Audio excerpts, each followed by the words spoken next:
First to proclaim, last to sign. Cochin, celebrating 75 years of Indian independence.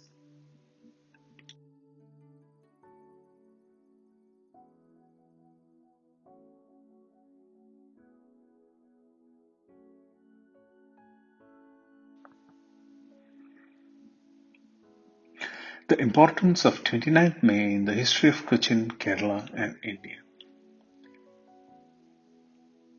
India is celebrating 75 years of independence, and Cochin is written in the Indian history with golden words. In this video, we will see the importance of May 29th, 1949 in Indian history, especially in Cochin's and Kerala's history. Princely state of Cochin was the first to proclaim its union with India and became the last princely state to sign the document of accession to India. Listen on to this video to know more about what happened on May 29, 1949 at Cochin. Erstwhile Kingdom of Cochin, also previously known as Perimbadappu Swarupam, in the present state of Kerala in India, whose dominance at a time extended from Kollam or Koilon in south of Kerala to Bharatapuzha or Nila, the river Nila in the north of Kerala, and has a long history.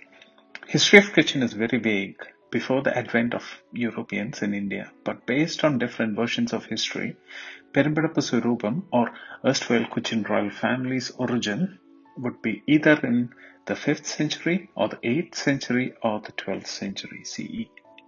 And based on respective versions, the unbroken reign of Perimbadappu Swarupam could have been for 1600 years or 1300 years or 900 years, when it ended in 1949. Regardless, when you compare this with the other princely reigns in India and across the world, this is an exceptionally long time. And to survive for such long time, even after being attacked constantly from all sides and then shrinking to a smaller size, the family would have had something special, something which no others had, to keep their kingdom's prominence and importance to Europeans and Indians all along. You may call it diplomacy, tactfulness, character, supremacy, or even God's grace. You will never know, or at least not yet. Let us now focus on the importance of May 29th, 1949 and its importance in the Indian history. May the 29th, 1949 marked the beginning of the end of Perimbadappu Swarupam's reign in Kerala, when the then Maharaja of Cochin, Ramavarma Kunjuni Thampuran, popularly known as Parikshit Thampuran, signed the draft of the covenant for integration of princely states of Cochin and Travancore with India, and eventually on the 1st of July 1949, the princely state of Cochin ceased to exist and merged with princely state of Travancore to become United States of Travancore and Cochin. The Maharaja of Cochin, or the Valiya Thampuran of Perimbadappu Swarupam, gave way for his people for nothing in return, so that the people of Cochin could lead a larger life. I will do a detailed video on that later and why it is especially important. This video is to detail about the occurrences of 29th May 1949, citing some newspaper reports and Sri V.P. Menon's reminiscences from the book The Story of Integration of Indian States.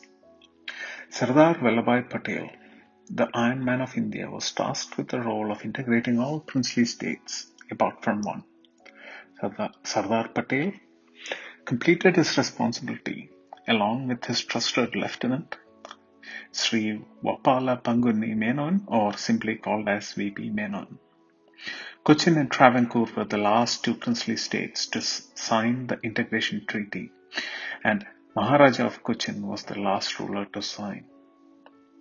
I don't know whether it is an irony or just a coincidence or something else, But the Maharaja of Cochin in 1946, the then Maharaja Keralavarma Thampuran, popularly known as Aikya Keralam Thampuran or B.A. Thampuran, was the first in among 550 odd princely states of India to proclaim in 1946 that if at all India and princely states are given independence by British, Cochin will join Indian Union without any demands. This was a time when all other princely states of India hadn't even started thinking about post-British era. On hearing the news of this proclamation, Pandit Jawaharlal Nehru famously said, I quote, "If disintegration of India started from the north, the integration starts from the south." I'll do a detailed video of proclamation of 1946 later. And on May 29, 1949, Cochin became the last princely state to put signature on the covenant. Maharaja of Cochin, Sri Parikshit Thampuran, along with the then Premier Ikanda Warrior, travelled to Thiruvananthapuram on May 25, 1949 to meet with B.P. Menon and Maharaja of Travancore. They had a 90-minute meeting on May 25th to discuss the draft provisions of the covenant for the integration of two states. On 26th, the Maharaja met V.P. Menon individually as well, and V.P. Menon met the Prime Ministers of two states as well. Maharaja of Cochin returned to Cochin on 26th May 1949 by plane from Travancore. Maharaja of Travancore signed the covenant of integration on the 27th of May 1949, and later that evening, Sri V.P. Menon travelled to Cochin. May 28th saw discussions between V.P. Menon, senior members of Cochin royal family, and the Maharaja about the future status of the family and the privy purse. It was decided that Maharaja of Cochin would sign the document of accession at 11:30 on 29th May 1949. The scene for historic ceremony was the Hill Palace, Tripurnithura. The Maharaja of Cochin, 73-year-old Ramavarma Kunjani Thampuran, also known as Parikshit Thampuran, along with senior members of the family and his consort Ityanathe Kautiamma Nethiyarama were also present on the occasion. The event took place in the Daba Hall of Hill Palace, Tripurnithura, Cochin. Sri V.P. Menon and others, including Prime Minister of Cochin, Sri Ikanda Warrior, and his ministers were present at the palace. The Maharaja, accompanied by his usual courtiers, Private Secretary Kunjikadavu Thampuran, and Superintendent